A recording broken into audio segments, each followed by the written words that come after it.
Olá, graça e paz do Senhor Jesus Cristo, seja bem-vindo, seja bem-vinda a mais um culto virtual da Igreja Batista Betel. Um momento onde a gente deseja celebrar o Senhor, juntos, mesmo estando separados fisicamente, mas num só corpo, num só espírito, com a nossa mente, com o nosso coração, voltados para adorar o nosso Deus através da meditação na palavra e também através dos louvores cantados. Quero te convidar então a orar nesse momento.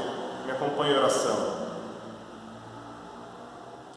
Pai, em nome de Jesus, eu quero colocar diante do Senhor esse tempo, Deus.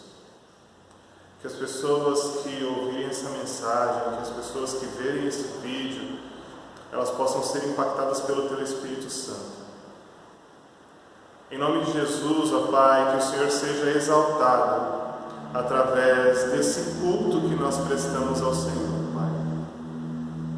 Fique à vontade para fazer aquilo que o Senhor deseja, que o Senhor encontre mente e corações abertos ao Senhor, Pai, para que o Senhor ministre aquilo que o Senhor deseja segundo a sua vontade. Em nome de Jesus, Pai. Amém e amém.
Nós estamos iniciando hoje uma nova série de mensagens uma série onde nós vamos percorrer juntos a primeira carta de João. Essa série é intitulada Essencial, encontrando a centralidade na vida cristã. Essa carta é um chamado às igrejas de Éfeso para estarem ao lado de João e abraçarem a doutrina cristã verdadeira e praticá-la contra os falsos mestres que estavam promovendo ali uma heresia, estavam promovendo uma divisão na igreja daquela época, como nós podemos ver no versículo 19 do capítulo 2. Para que essa unidade seja possível, para que essa heresia, essa contaminação seja lançada fora, o João instrui os seus ouvintes a se concentrarem na essência da vida cristã, que segundo ele se resume em entender que Jesus é completamente Deus e também completamente homem. A segunda coisa, em obedecer aos mandamentos do Senhor e logo amá-lo, porque a obediência a esses estatutos, a esses mandamentos, elas vêm devido ao amor a Deus. E em terceiro lugar, o amor de uns para com os outros. Isso, na visão de João, nessa carta, é a essência, é a centralidade da vida cristã. E é essa ênfase que nós teremos então nessa corrida aí que nós vamos percorrer juntos.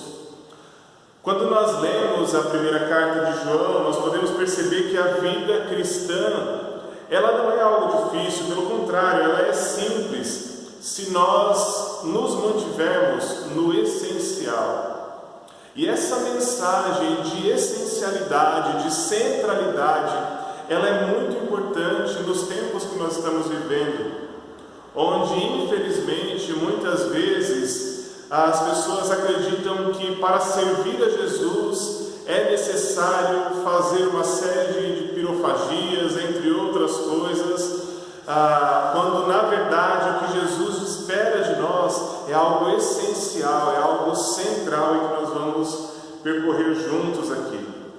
Te convido então a abrir a sua Bíblia em 1 João, no capítulo 1. Nós vamos ler os versículos 1 a 10. 1 João 1, de 1 a 10. Diz assim a Escritura Sagrada: proclamamos a vocês aquele que existia desde o princípio, aquele que ouvimos e vimos com os nossos próprios olhos e tocamos com nossas próprias mãos. Ele é a palavra da vida. Aquele que é a vida nos foi revelado e nós o vimos. Agora testemunhamos e lhes proclamamos que Ele é a vida eterna. Ele estava com o Pai e nos foi revelado.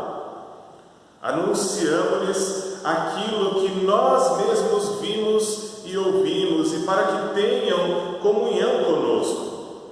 E nossa comunhão é com o Pai e com seu Filho, Jesus Cristo. Escrevemos essas coisas para que vocês participem plenamente da nossa alegria. Esta é a mensagem que ouvimos dele e que agora lhes transmitimos. Deus é luz e nele não há escuridão alguma.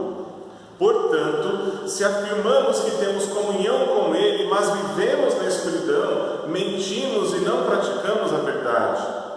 Mas, se vivemos na luz como Deus está na luz, temos comunhão uns com os outros, e o sangue de Jesus, seu Filho, nos purifica de todo pecado.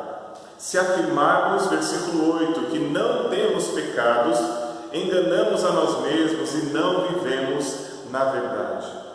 Mas, se confessarmos os nossos pecados, Ele é fiel e justo para perdoar os nossos pecados e nos purificar de toda injustiça.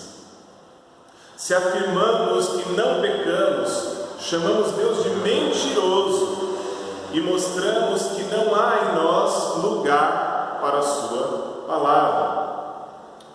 Quando nós olhamos para esse texto, nós podemos perceber que o verdadeiro Evangelho, ele deixa claro como viver na luz e na verdade, e a diferença que é daqueles que vivem na escuridão, nas trevas e na mentira. Algumas características que nós podemos ver desse verdadeiro Evangelho estão nos versículos 1 a 4, que enfatizam o fato de, primeiro, Jesus ser Deus. Isso é base para a fé cristã, isso é base para aquilo que nós cremos. Jesus é verdadeiramente Deus. Ele não foi simplesmente um profeta, ele não foi simplesmente uma pessoa legal, ele não foi simplesmente um exemplo a ser seguido, mas ele é o próprio Deus. Essa é uma mensagem central do Evangelho, esse é um dos pilares do Evangelho verdadeiro. Outro pilar desse Evangelho verdadeiro é que Jesus foi 100% homem, Jesus 100% Deus e também 100% homem. O autor dos Hebreus fala que nós temos um sacerdote que pode se compadecer de nós porque ele passou por aquilo que nós passamos, pelas tentações, mas sem pecar. Jesus sofreu com a humanidade. O apóstolo Paulo, em Filipenses, vai dizer que ele abriu mão de sua glória, ele desceu como homem, se tornou um de nós e experimentou a morte e morte de cruz. Esse é um outro pilar da vida cristã, esse é um outro pilar do Evangelho. Jesus é verdadeiramente homem. Terceiro pilar do verdadeiro Evangelho: Jesus é a vida eterna. E por ser a vida eterna, então ele dá a vida eterna. Ele não simplesmente dá, ele é a vida eterna, e então ele dá a vida eterna quando nós nos relacionamos com ele, quando nós nos tornamos um com ele, através da admissão dos nossos pecados, de nos colocarmos diante de Jesus, admitindo também que ele é Senhor da nossa vida e Salvador. Quarto, Jesus, ele gera em nós comunhão, e comunhão verdadeira, aquela comunhão que faz com que nós nos relacionemos uns com os outros de forma saudável, sem sermos egoístas, sem sermos maledicentes, sem falarmos por trás dos nossos irmãos, mas falando na frente, sendo verdadeiros, sendo íntegros. A verdadeira comunhão. Esse é um outro pilar, essa é uma outra característica do Evangelho verdadeiro. O Evangelho verdadeiro gera verdadeira alegria. Gera verdadeira alegria. Uma alegria que não depende das circunstâncias, mas uma alegria que é causada, que é motivada, que é dada a nós pelo próprio Jesus Cristo. Essa verdadeira alegria.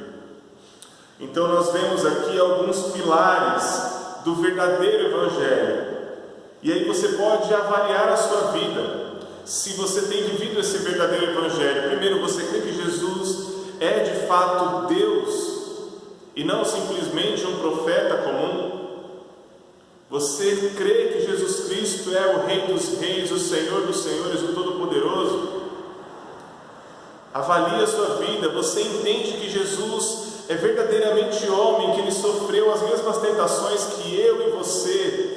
Não é simplesmente um personagem, um super-herói inventado, mas foi 100% homem e passou por muito sofrimento aqui, assim como eu e você passamos. Avalie a sua vida, entenda se de fato Jesus Cristo, você tem a certeza que Jesus Cristo te dá a vida eterna. Além disso, analise a sua vida, se Jesus tem causado em você verdadeira comunhão com as pessoas que estão à volta. Você tem sido verdadeiro nos relacionamentos com os seus irmãos? Analise a sua vida. Você tem vivido verdadeira alegria? Uma alegria gerada pelo Evangelho, uma alegria gerada por Jesus na sua vida? Avalie a sua vida. Esse texto nos mostra que há dois tipos de vida. Uma vida baseada no Evangelho, que é uma vida de verdade, e uma vida baseada em outra coisa que não é o Evangelho. Essa vida é uma vida de mentira, vida de verdade e vida de mentira. Vamos olhar então para o texto, vendo algumas características dessas duas vidas. Vamos começar então pelos versículos 5 a 10, você pode acompanhar se você tiver com a sua Bíblia aí, onde nós podemos perceber essa vida. Falando especificamente da vida caracterizada pela mentira. Versículo 6, versículo 8 e versículo 10 enfatizam o seguinte: primeiro, uma vida caracterizada pela mentira, ela é caracterizada por dizer, mas não viver. Pessoas que falam bem de Jesus, pessoas que até admiram Jesus, pessoas que dizem, eu creio em Jesus, mas a sua vida mostra completamente o contrário. Dizer, mas não viver de acordo com aquilo que se diz. Essa é uma vida caracterizada por mentira. Dizer que ama a esposa, mas expor a esposa a coisas muito complicadas. Dizer que se ama o marido e expor o marido à vergonha, ao desrespeito. Dizer que se ama a Deus, mas viver como se Deus não existisse, como se você fosse senhor da sua própria vida. Se você tem vivido uma vida assim, onde na frente das pessoas você é uma coisa, você diz que crê em Jesus, mas a sua vida não demonstra isso, eu sinto lhe dizer, a sua vida tem sido uma grande mentira. A sua vida tem sido caracterizada pela mentira e não pela verdade do Evangelho.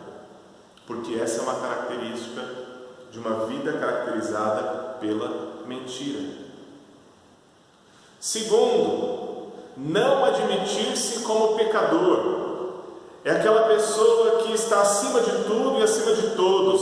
O dedo está sempre apontado para o outro, mas nunca para si mesmo, porque afinal de contas essa pessoa é perfeita aos seus olhos. Então ela não admite pecar, ela não admite errar, porque ela nunca erra, os outros erram com ela. Os outros erram nas situações da vida, mas ela não. Ela sempre faz tudo certo. Ela sempre está por cima das pessoas. Essa também é uma característica de uma vida pautada na mentira. Pessoas que não se admitem como pecadores que são. Terceira característica dessa vida mentirosa é viver uma vida de mentira. São pessoas que têm a mentira como hábito. São pessoas que, infelizmente, elas se acostumaram tanto com a mentira que essa mentira se tornou verdade para elas. E elas continuam vivendo uma vida de mentira diante dos outros, diante da família, diante da igreja. Mas a vida dessas pessoas, lá no fundo, é uma vida de mentira. São essas três características que o texto nos dá nos versículos 6, 8 e 10, que são características de uma vida marcada pela mentira.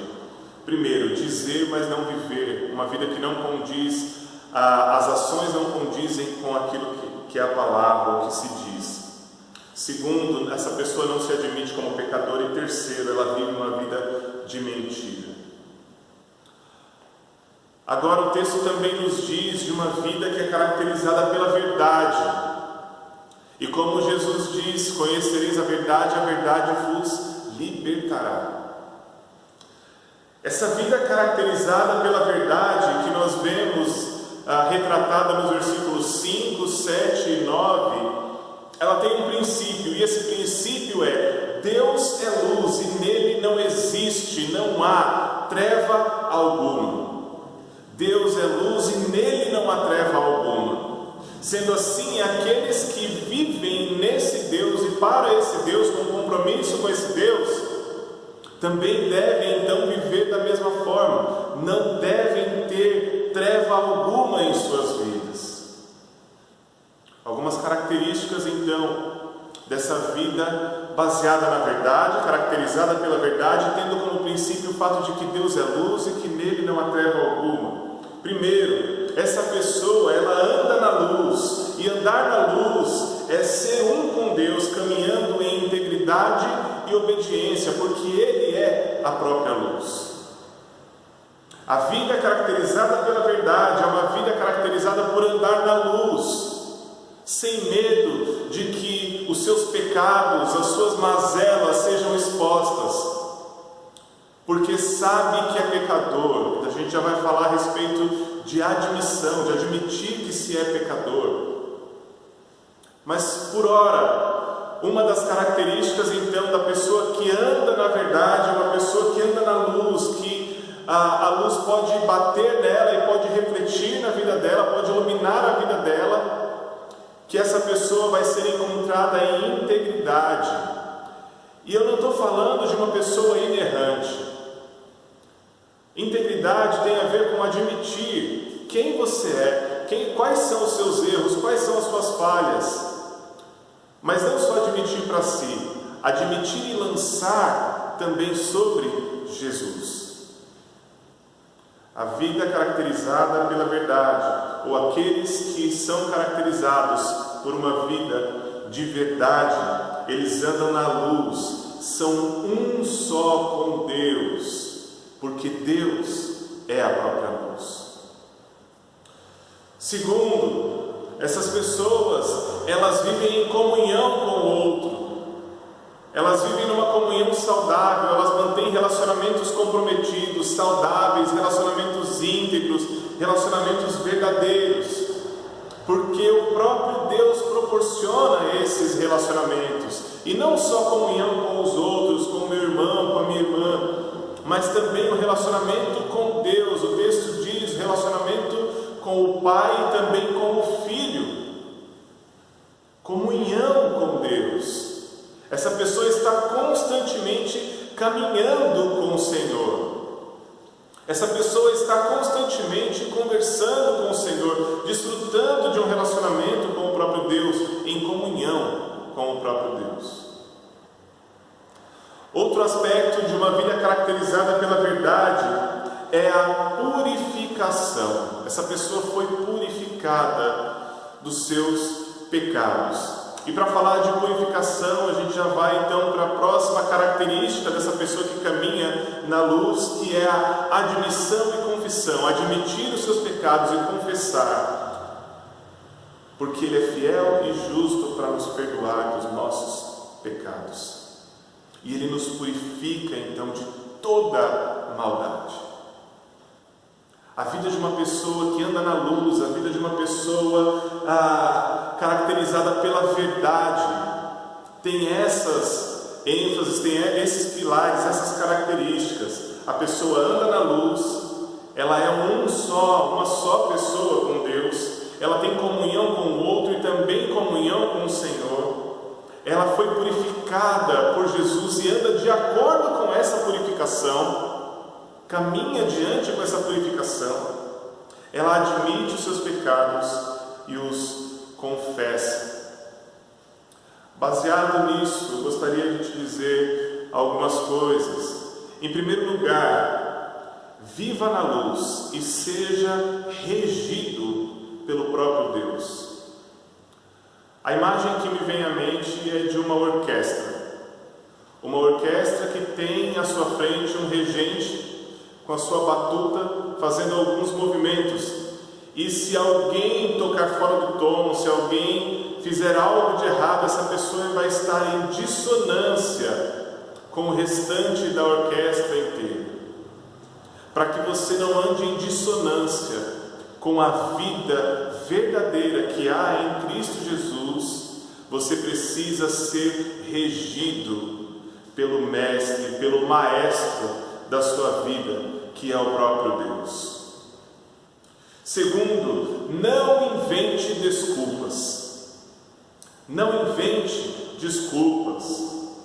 Porque o próprio Deus te capacita a ter uma vida na luz e na verdade. Você pode dizer, mas é difícil ter essa vida. Mas eu sou falho. Mas eu não consigo. Isso é mera desculpa. E já te peço desculpas, porque isso reflete a sua falta de crença no próprio Deus e nas promessas que Ele faz através da sua palavra. Por exemplo, no livro de Ezequiel, no capítulo 36, versículo 27, ele diz: porém dentro de vocês o meu Espírito, para que sigam meus decretos e cuidado de obedecer aos meus estatutos. Eu volto a dizer, isso não significa você ser uma pessoa que não erra, uma pessoa que não peca, mas você é uma pessoa que não vive no pecado, que não está acostumada a viver e continuar no erro.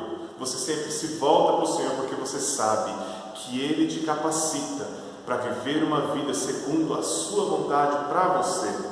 Outro texto bíblico, João capítulo 16, versículo 13, na primeira parte do versículo, que diz: quando vier o Espírito da verdade, Ele os conduzirá a toda verdade. E o Espírito da verdade veio. Atos capítulo 2, ali em Pentecostes, nós vemos a descida do Espírito Santo, que nos capacita a viver uma vida de acordo com a vontade de Deus. Por fim, eu quero te fazer uma pergunta e você pode responder aí no seu coração: verdadeira ou falsa? Qual a vida que você escolhe ter? Vamos orar mais uma vez. Senhor Deus, em nome de Jesus, eu quero te pedir que o Seu Espírito Santo ministre verdade na vida de cada uma dessas pessoas que estão vendo esse vídeo, que estão ouvindo essa mensagem. E que o Senhor faça com que as escamas dos olhos caiam, as desculpas caiam por terra, e que essas pessoas possam viver, se esse for o caso, Pai, de estarem vivendo uma mentira, a partir de agora, possam viver uma verdade, a verdade da vida que há no Senhor, a vida que o Senhor dá e que o Senhor nos capacita a ter, Pai. Em nome de Jesus, vem com o Teu Espírito Santo nos moldar, vem com o Teu Espírito Santo nos curar, nos salvar, vem com o Teu Espírito Santo nos purificar, Pai. E que nós possamos viver uma vida verdadeira diante do Senhor e diante daqueles que estão à nossa volta. Em nome de Jesus. Amém. Amém.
Nesse momento nós vamos celebrar a ceia do Senhor e provavelmente você já deixou separado aí o cálice e o pão.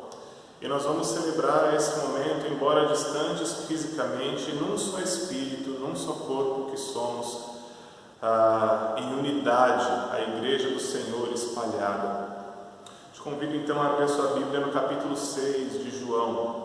E nós vamos ler a partir do versículo 35. Jesus respondeu: Eu sou o pão da vida, quem vem a mim nunca mais terá fome, quem crê em mim nunca mais terá sede. Mas vocês não creram em mim, embora me tenham visto. Contudo, aqueles que o Pai me dá virão a mim, e eu jamais os rejeitarei, pois desci do céu para fazer a vontade daquele que me enviou e não a minha própria vontade. E esta é a vontade de Deus, que eu não perca um sequer de todos que Ele me deu, mas que ressuscite todos no último dia. Pois é a vontade de meu Pai que todo aquele que olhar para o Filho e nele crer tenha vida eterna, e eu o ressuscitarei no último dia. Jesus é o pão vivo que desceu do céu. Quando nós celebramos a ceia, nós estamos aqui simbolizando, ou o pão está simbolizando a vida de Jesus Cristo, a carne de Jesus Cristo, o corpo de Jesus Cristo que foi dado em nosso favor para nos livrar da punição do pecado. E quando nós estamos então celebrando a ceia com o cálice, esse cálice ele está simbolizando o sangue de Jesus que foi derramado por nós e nos purifica de todo o pecado. E vinho simbolizam também a nossa comunhão com Deus, a nossa união com o Senhor promovida através do sacrifício de Jesus Cristo. Eu vou pegar os elementos desse momento, vou orar e nós vamos participar do pão e em seguida vamos participar do cálice juntos. Oremos. Pai, nós consagramos esses pedacinhos de pão e esse suco de uva ao Senhor, clamando a Ti que, em nome de Jesus, ó Pai, o Senhor viva a Sua vida em nós e que nós vivamos a Sua vida na nossa caminhada aqui. Entendemos que o corpo e o sangue também são símbolo da união que nós temos com o Senhor, Pai. E que em nome de Jesus, através dessa união com o Senhor, como foi dito na mensagem, nós possamos viver uma vida de verdade em Ti. Em nome de Jesus Cristo, ó Pai, fazemos isso também como um memorial, aquilo que o Senhor fez, mas também com esperança daquilo que nós teremos na Sua volta, da plena comunhão que teremos com o Senhor. Em nome de Jesus. Amém. Participemos do pão em nome de Jesus.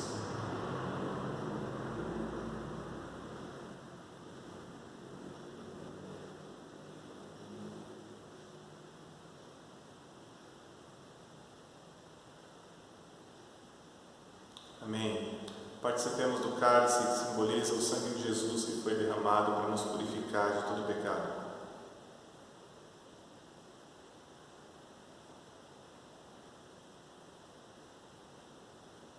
Obrigado, Jesus, pela Sua obra na cruz. Obrigado pelo Teu Espírito Santo. Obrigado porque o Senhor nos capacita a viver uma vida que condiz com o Evangelho do Senhor, Pai.